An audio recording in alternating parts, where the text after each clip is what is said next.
what we did not have was enough wood for the board and bat siding. So one of the big priorities was to get enough of that so I could load that up as well and take it over so we can get their shed all finished up.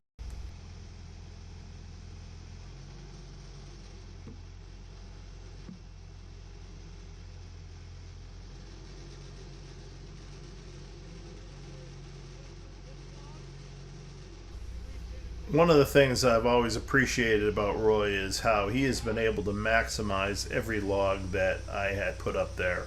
If there's something that, some wood left that will not fit into the cut list, he will give me something out of it, a 1x6, or he'll give me,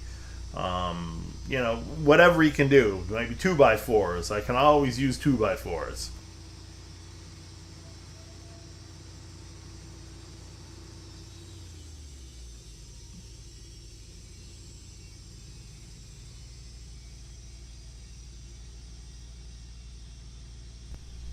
I said this before, but I could never have done this on my own mill.